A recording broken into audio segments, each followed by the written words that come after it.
Bonsoir tout le monde, mon nom est Raphaël et on va parler de Big Brother Célébrité. L'épisode 37 a été diffusé ce soir et on va s'en parler. L'épisode de ce soir a un petit peu servi de transition entre la victoire de Kim comme patronne de la maison et ses futures nominations qu'on va apprendre demain. L'épisode d'aujourd'hui nous a donc permis d'apprendre où on était dans son processus de nomination, mais c'était quand même un épisode assez tranquille.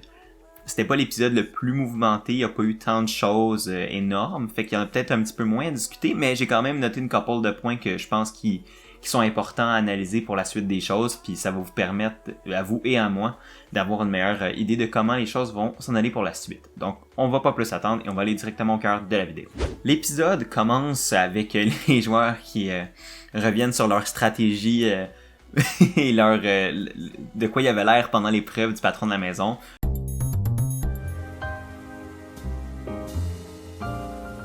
Tout le monde sait qu'il avait l'air un peu ridicule. Tu vois Camille qui essaie d'imiter ce qu'elle faisait, puis c'est pas très glorieux. Tu vois Max qui se rend bien compte que sa stratégie de foutre sa tête dans son chandail, puis le chandail sur le glaçon, ça marchait pas pantoute. T'sais, on a vu un petit peu juste le feedback de tout ça. Ça a pas duré bien longtemps, mais j'ai quand même trouvé ça drôle de voir comme un petit peu pourquoi les joueurs ont fait ce qu'ils ont fait, puis de se moquer d'eux-mêmes, c'est toujours comique à voir. Mais ensuite de ça, on a vu Richardson et Max discuter dehors de qui est-ce qui pense être les cibles de Kim cette semaine. Et le premier nom qui vient immédiatement, c'est celui de Camille. Rich pense que ça va être Camille, la cible de Kim cette semaine, et c'est pas fou. Puis je sais pas s'il y a eu de l'information de la part de l'Alliance ou quoi, mais c'est pas surprenant vraiment que Camille soit la cible principale de Kim, considérant que son lien avec Kevin. Puis deux, le fait que c'est probablement celle qui est le plus prompte à péter leur plan à date. Ce que Rich dit, puis j'avoue que c'est pas fou, c'est qu'il dit si c'est pas Camille, je pense que ça va être moi. Fait que même s'il est dans la même alliance qu'elle, il sait qu'il pourrait être une cible potentielle si jamais ils ont besoin d'un plan de contingence, parce qu'ils se disent anyway Max c'est pas dangereux. Fait que oui, Rich pourrait être en danger cette semaine s'il joue mal ses cartes. Parlant de Richardson, on voit l'alliance des 4 roues de la voiture qui n'appartient pas à François Lambert discuter du fait que selon eux, en fait, tu les vois se questionner par rapport à la volonté de Rich de vouloir gagner les épreuves, notamment à cause de sa performance assez piètre lors de l'épreuve de cette semaine, surtout considérant qu'il y avait 2 avantages. Tu vois que 3 des 4 membres de l'alliance majoritaire commencent à être un peu frustrés par le fait que Richardson a l'air de faire un peu n'importe quoi pendant les épreuves. Par contre, tu vois que Jean-Thomas, lui, essaie de défendre Richardson, mais François arrête pas d'essayer de dire que, selon lui, Rich fait n'importe quoi pendant les épreuves puis il trouve ça louche. Kim a amené le même point, selon elle, elle veut que le monde au moins ait l'air de se battre pour vouloir être dans une position de pouvoir. Puis Rich, en léchant le coin de son glaçon, il avait l'air de faire n'importe quoi sauf vouloir gagner. Puis, dans ce sens, c'est pas fou de la part de Rich. Rich devait pas gagner, selon moi, le patron de la maison cette semaine, parce que c'est ce que l'alliance majoritaire voulait, parce que ça aurait permis à l'alliance majoritaire de fort probablement éliminer Camille sans se mettre du sang sur les mains. Et en plus, ça leur aurait garanti de pouvoir participer les 4 à l'épreuve du patron de la maison la semaine d'après, contre le restant entre Max et Camille. Ce qui leur aurait donné un avantage énorme pour remporter le patron de la maison la semaine prochaine. Fait que là, le fait que Rich a pas gagné cette semaine, ça a forcé Kim à le faire. Puis là, elle pourra pas participer à l'épreuve du patron de la semaine prochaine. Mais aussi, ça montre que Rich est quand même conscient du fait que il devait pas se commettre cette semaine en gagnant une épreuve, parce qu'il aurait révélé ses cartes trop tôt, puis se serait mis dans une position fâcheuse pour la suite. Il aurait fermé son potentiel d'option qu'il y a encore pour le moment. Mais c'est sûr que là, ça fait douter un peu, ça fait un petit peu diminuer la loyauté que l'alliance majoritaire pense avoir avec Rich. Puis honnêtement, avec le recul, je dois admettre qu'au moins de pas avoir eu l'air de plus essayer de remporter l'épreuve du patron était une erreur de sa part. Je sais pas si c'était volontaire ou non, c'est la mauvaise stratégie qu'il a utilisée, mais je pense que s'il avait montré un peu plus d'effort, un peu plus de volonté pour gagner, sans même gagner pantoute non plus, là, mais juste, d'avoir l'air de vouloir le remporter plus, là, je pense qu'il aurait été correct avec son alliance, puis je pense pas que l'alliance serait en train de remettre en question sa loyauté. Mais là, le fait qu'il a peut-être un petit peu trop pris ça à la légère, ça va peut-être lui nuire, puis ça serait dommage parce que c'est tellement une erreur nounoune dans un sens. Mais ça reste à voir. Tu vois que malgré tout, tu vois que Jean-Thomas lui pousse pour essayer de protéger Richardson. Selon moi, c'est volontaire de la part de Jean-Thomas. Selon moi, il veut garder Richardson parce que c'est juste une théorie personnelle. Mais selon moi, Jean-Thomas pourrait essayer d'amener Rich à la fin parce qu'il considère pouvoir le battre de manière facile. Je sais pas si c'est vrai, là. Je sais pas si Jean-Thomas serait capable de battre Rich, parce que honnêtement, je trouve que la game sociale de Rich est très bonne, puis pourrait rivaliser avec celle de Jean-Thomas, mais ça dépend comment le jury décide de voir la game de Jean-Thomas. Tu sais, selon moi, je pense que Jean-Thomas pourrait considérer se retourner contre son alliance avant la fin et garder Rich avec lui pour l'amener à la fin puis le battre à la fin. C'est peut-être pour ça qu'il le défend, tu sais, bec et ongle comme ça. Je sais pas, ça c'est juste une théorie personnelle, mais je serais pas surpris que ça soit le cas. Puis ça serait logique parce que honnêtement, Jean-Thomas gagner une épreuve à la fin contre un François, contre un Kevin et même contre une Kim, ça va être très difficile. Tandis que contre un Rich, peut-être moins. Et tu veux remporter la dernière épreuve. Tu veux remporter le dernier patron de la maison. Parce qu'après ça, t'as le choix de qui est-ce que tu amènes entre les deux restants à la fin pour le Final 2. Fait que si tu le gagnes pas, ta destinée t'appartient pas. Puis à date, Jean-Thomas est pas dans un groupe qui lui permettrait d'avoir contrôle de sa destinée s'il se rend jusque-là. Surtout que tout le monde sait que Jean-Thomas est dangereux puis pourrait battre tout le monde à la fin ou presque. Fait que le fait que Jean-Thomas essaie de se garder une carte dans la poche en ayant Richardson en backup est vraiment pas fou, puis selon moi c'est pour ça qu'il le défend.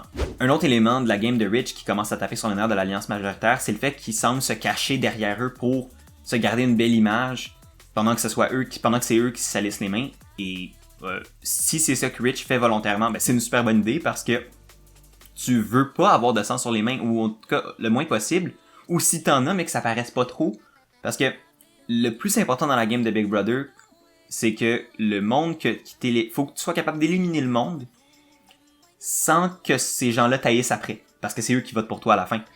Puis si Rich peut profiter des gens dans le pouvoir sans se mettre le sang sur les mains qu'ils ont, ben il peut sortir de ça comme stratégie puis dire écoutez, voici la game que j'ai jouée, je savais qu'il y avait des dynamiques d'alliance qui s'entretuaient, fait que pourquoi j'étais pour me mettre dans la ligne de mire de ces groupes-là, fait que j'ai profité du fait qu'ils étaient trop occupés à s'entretuer, puis moi j'ai acheté des semaines comme ça. Ensuite de ça, quand j'ai senti qu'il fallait que j'intègre une alliance, je l'ai faite, je me suis acheté une autre couple de semaines, puis après ça, ben quand est venu le temps pour moi de devoir sortir de cette alliance-là pour ma game, je l'ai faite, puis voici pourquoi je mérite de gagner. Puis ça serait un argumentaire très logique, puis en plus que du capital social que Richardson a, ben ça serait selon moi assez pour se mériter au moins une couple de votes facile. Mais là, je comprends qu'eux, ils commencent à s'en rendre compte, et ça leur plaît pas, parce qu'ils voient bien que Rich se sert d'eux. On voit par contre que Kim, dans un confessionnal, mentionne que les 4 gars de l'alliance avec qui elle est vont pas être en danger cette semaine. Elle mentionne même Rich. Donc selon moi, malgré les doutes qui commencent à semer autour de Rich et sa présence dans l'alliance, je pense pas que c'est pour cette semaine nécessairement, quoi qu'il pourrait être un plan B.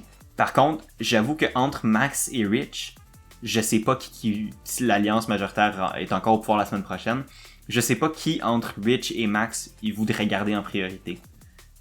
J'avoue que ça, je le sais pas.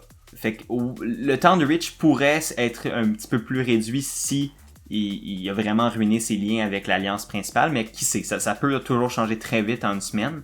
Mais il va falloir qu'il fasse attention un petit peu avec ses rapports avec l'alliance principale. On voit un peu plus tard une conversation entre Camille et Maxime qui mentionne vraiment être écœuré de Kevin, puis de son attitude, puis juste d'être dans la maison avec lui, au point où Camille décide de juste changer de chambre pour être dans la chambre avec Maxime, juste parce qu'elle se sent plus à l'aise d'être dans la même chambre que le groupe majoritaire, elle trouve ça malaisant, puis elle se sent pas à l'aise dans cette chambre-là. Tu sais, je savais que la relation de Camille et Kevin était quand même assez unilatérale du bord de Kevin envers Camille, mais je savais pas que le non-intérêt de Camille envers Kevin était rendu à ce point-là. Selon moi, c'est sûr que la colère qui a piqué pendant la discussion de la troisième boîte mystère a vraiment pas aidé à leur relation, puis je l'avais un peu mentionné dans l'épisode d'hier, que c'était clairement pas de l'avantage de Kevin de s'être pogné avec Camille puis Max comme ça, parce que là, les deux, ils l'aiment pas, ce qui est quand même comique, parce que Kevin est prêt à tout pour ne pas mettre en danger Camille, ne pas voter pour Camille, quand Camille, je suis sûr que ça lui ferait plaisir d'éliminer Kevin. Mais, tu sais, je peux comprendre pour que Camille ait écœuré aussi, tu sais, je veux dire, Kevin, son attitude a pu probablement la frustrer, puis avec raison, et c'est sûr que c'est dommage pour Kevin, parce qu'on dirait vraiment qu'il se fait laisser marcher par Camille, mais en même temps, Camille serait folle de cracher sur l'opportunité en or d'avoir quelqu'un qui la protège dans le groupe majoritaire. C'est comme si Rich décidait d'éliminer Jean-Thomas. C'est pas stratégique. Jean-Thomas est celui qui le défend le plus dans l'Alliance. Ben, même principe pour Camille. Camille va pas nécessairement s'attaquer à Kevin juste parce que. Fait que, tu sais, autant que ça peut avoir l'air unilatéral, cette relation-là, ben, c'est clair que Camille aussi, tu sais, va pas éliminer Kevin pour les mêmes raisons que Kevin ne veut pas éliminer Camille. C'est juste que les motivations derrière ça sont différentes. Kevin ne veut pas la nominer à cause qu'il l'aime, tandis que Camille veut pas la nominer parce qu'il sait qu'il va la protéger. Puis je pense que pour les deux, c'est à l'avantage de chacun de rester dans la maison ensemble pour l'instant. Je pense pas que Kevin va être capable de prendre action contre Camille. Puis si Camille survit à la semaine en remportant le veto, admettons, puis que c'est Kevin qui devient patron la semaine prochaine, ben ça se peut que Kevin décide de juste pas nominer Camille parce qu'il est pas capable de le faire. Fait que pour Camille, ça serait avantageux de rester quand même malgré tout dans les bonnes grâces de Kevin. Ce que j'ai aussi apprécié de Camille dans cette conversation-là, c'est qu'on la voit vraiment essayer de dire à Max, écoute, faut au moins qu'on brasse la merde. Parce que si on est pour se faire éliminer puis qu'on se laisse mourir, ben ils vont l'avoir facile. Fait que au pire, on essaie de trouver une craque quelconque dans l'Alliance, puis on essaie de brasser de la merde parce qu'au final, on n'a rien à perdre rendu là. Puis elle a tout à fait raison. Si on suit le plan de match, c'est sûr qu'ils sont dans le trouble dans les prochaines semaines s'ils réussissent pas à gagner le patron de la maison au plus sacrant. Fait que, ben oui, qu'ils foutent la merde dans l'Alliance majoritaire, c'est leur meilleure chance d'espérer de pouvoir survivre plus longtemps. Il faut qu'ils décèlent une craque, puis il faut qu'ils soient capables de l'exploiter. Puis, selon Camille, une des craques les plus exploitables potentiellement serait Kim. Parce qu'elle a déjà trahi son groupe une fois, qui dit qu'elle serait pas capable de le faire une deuxième fois. Puis, considérant la game de Kim qui est très pragmatique, donc elle va pas hésiter à faire des moves qui vont lui permettre de se rendre plus loin, même si ces moves-là vont faire briser des promesses, puis on l'a vu à de nombreuses reprises pendant la saison, ben, elle va le faire. Kim va pas hésiter tant que ça à prendre une décision qu'elle va considérer comme améliorant sa position dans la game. Fait que Camille a pas tort de dire, ben, on pourrait essayer de convaincre Kim de switcher de bord. Puis elle propose même aussi François. Ça, par contre, j'ai un peu plus de difficulté à croire que François dérogerait de l'Alliance, parce que c'est pas à son avantage de le faire. Dans un moment d'ironie très pointu, on voit justement Kim qui discute avec son Alliance, parce qu'il voit dans les caméras, il voit que Maxime et Camille discuter, fait qu'ils réagissent face à ça. Puis ils disent justement, c'est comme, est-ce qu'ils sont clairement en train d'essayer de trouver un plan pour nous retourner les uns contre les autres. C'est qu'on voit après ça François amener, à cause de la conversation, amener Kim à dire elle-même que si elle trahissait leur groupe, ça serait elle leur cible. Fait que techniquement, François a fait la même chose que Camille lui a fait il y a 2-3 semaines avec le plan pour sortir à Manu. C'est que Camille lui avait dit, si tu déroges, t'es notre cible la semaine d'après. Ben, François vient de dire la même affaire. Sauf qu'au lieu que ce soit lui-même qui le dise et que ça sonne comme une menace, ce qu'il a fait, c'est qu'il a amené Kim à penser que qu'à travers le chemin logique des répercussions de ses actions, ça soit ça la conséquence. Fait que, mais le résultat est le même. Ça veut dire que si Kim trahit l'Alliance, c'est elle la cible. Fait que la menace, tu sais, l'espèce de menace qu'elle disait se sentir tant offensée par Camille, ben, elle vient de se la faire faire par François. Sauf que vu que ça n'a pas été formulé comme une menace, mais plus comme une conclusion logique à la suite des choses, ben, c'est passé dans le beurre. Mais si François l'avait mentionné comme une menace, ça aurait peut-être fait allumer une lumière dans la tête de Kim que, écoute, peut-être que finalement François n'avait pas mes meilleurs intérêts à cœur. Puis là, ça aurait pu l'amener à switcher de bord. J'ai trouvé ça quand même ironique que ceux qui avaient créé au scandale parce que Camille avait menacé, puis c'était une erreur de sa part, mais que Camille avait menacé Kim, ben là, soit ceux qui menacent Kim aussi de pas flipper de leur propre alliance. L'épisode a quand même consacré aussi un bout de son temps au show d'humour organisé par Richardson, qui est un humoriste dans la vie de tous les jours. Et donc, pour essayer de se garder en forme avec ses talents d'humoriste, ben il a décidé de faire un show pour les autres dans la maison, et c'était bien comique, tu vois que ça a fait du bien à tout le monde dans la maison. Puis moi, ce que cette scène-là m'a fait ressortir, c'est encore une fois à quel point Rich a de capital social dans cette maison-là. Il y a personne qui aime pas Rich. Puis pas juste dans la maison, même dans la vraie vie, tu vois Jean-Thomas mentionner que dans la communauté des humoristes, tout le monde adore Richardson.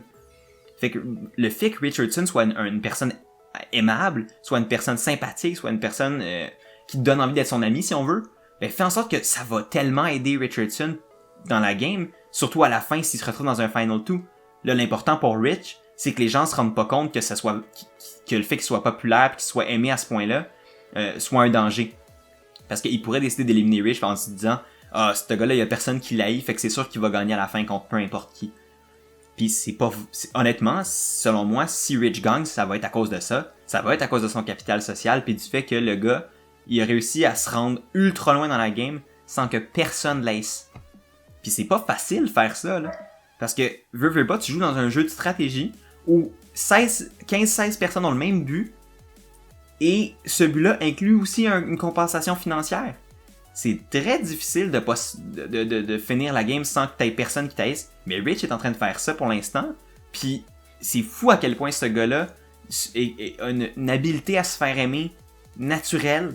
Il faut qu'il soit capable de servir de cet atout-là qu'il a d'être une personne attachante pour l'amener plus loin dans la game.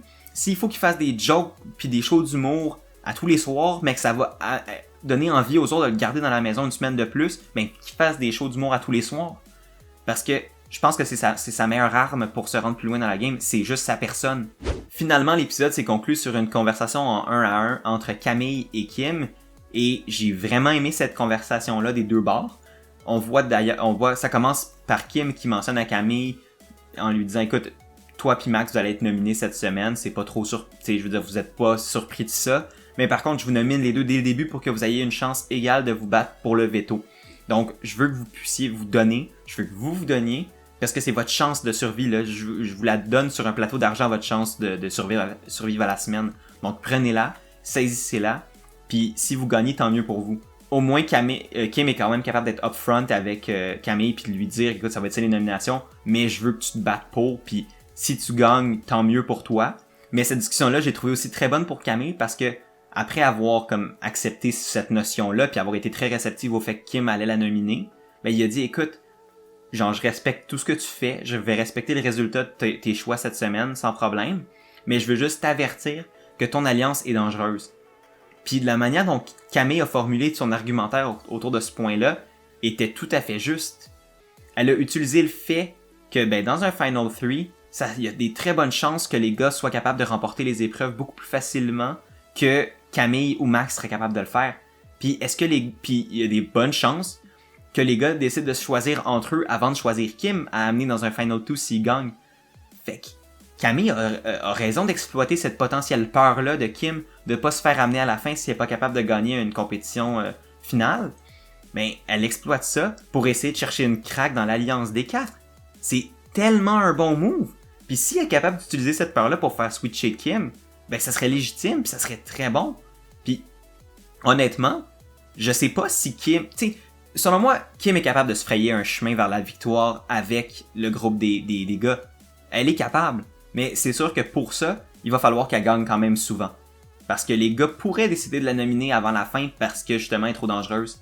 Tandis qu'à l'inverse, si elle décide d'aller du côté avec Rich, Max puis Camille, je pense qu'elle va être capable de se rendre plus loin dans la game sans nécessairement avoir besoin d'autant de gagner. Je peux me tromper, puis elle aurait peut-être moins peur à la fin parce qu'elle pourrait probablement peut-être plus facilement les battre dans l'épreuve du Final 3. Puis après ça, elle pourrait choisir de qui entre Camille et Max elle veut amener, ou Rich, puis qui elle pense pouvoir battre plus facilement. Tandis que, puis honnêtement, j'avoue que je sais pas à quel point Max et Camille ont assez de gens qui seraient prêts à voter pour eux versus Kim. S'ils se retrouvent dans un Final 2, Kim contre un des deux. Fait que tous les arguments que Camille a amenés dans cette conversation-là sont tout à fait légitimes. Et j'ai aimé après ça le confessionnal de Kim qui mentionne être réceptive aux offres parce que elle serait folle de pas le faire. T'sais, autant qu'elle est solide dans son alliance, puis elle trust les gars, autant ben il faut quand même qu'elle considère ses options, puis elle va laisser Camille, elle va laisser Max faire leur pitch, parce que si ce pitch-là est meilleur pour elle, ben on le sait qu'elle est capable de les prendre ces pitchs-là, elle a failli le faire plusieurs fois pendant la saison. Puis elle l'a même fait une fois quand elle a trahi Camille puis Lisandre. J'ai aimé cette ouverture d'esprit-là par rapport au plan potentiel. Et ça pourrait peut-être permettre à ce que la game flippe sur sa tête puis que finalement les gars soient plus dans une position de pouvoir cette semaine. C'est très possible. Ça va être... Il y a beaucoup de conditions qui sont nécessaires à ça. Puis c'est sûr que le fait que Camille et Max sont pas capables de gagner une compétition pour sauver leur vie, ben ça nuit à leur potentiel d'attraction. Parce que la semaine prochaine, Kim peut pas participer à l'épreuve du patron de la maison. Fait qu'il faut qu'elle ait des gens qui la protègent la semaine prochaine si elle décide de faire un move. Puis à date, ben, Camille et Max ont pas prouvé qu'ils sont capables de se mettre dans des positions où ils pourraient protéger Kim. Fait que ça va être difficile, mais ça serait possible. C'est dans le monde des possibles cette semaine qu'une trahison de Kim de son alliance se fasse. Mais c'est touché. Mais bref, c'est là-dessus que va se terminer l'épisode. J'ai quand même trouvé que c'était un bon épisode. On a quand même eu beaucoup de bribes d'informations. Puis pour de vrai, les gens sont là pour jouer. Beaucoup plus que je l'espérais. Puis je suis content que ce soit ça la première saison qu'on a eue. Elle est pas parfaite, loin de là.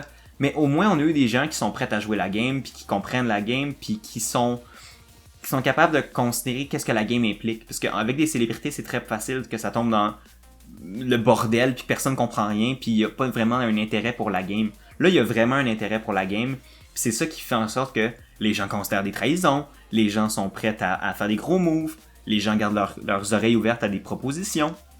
Fait que ça rend le show en général plus fun, plus intéressant, puis beaucoup moins prévisible.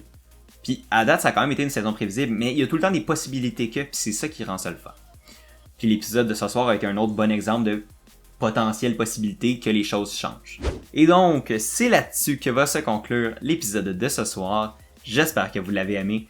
Si vous l'avez aimé, n'hésitez pas à aimer, partager, commenter, c'est vraiment apprécié. Si vous voulez plus de contenu comme ça, vous pouvez toujours vous abonner. Je fais des vidéos du lundi au vendredi avec des récapitulatifs de Big Brother Célébrité Québec. Si vous voulez la version audio de ces vidéos-là, sont disponibles sous la forme de podcast et tous les liens sont dans la description en bas. D'ici là, moi je vous dis à demain pour un nouvel épisode de Big Brother Célébrité Québec. Passez une très belle fin de soirée et à la prochaine.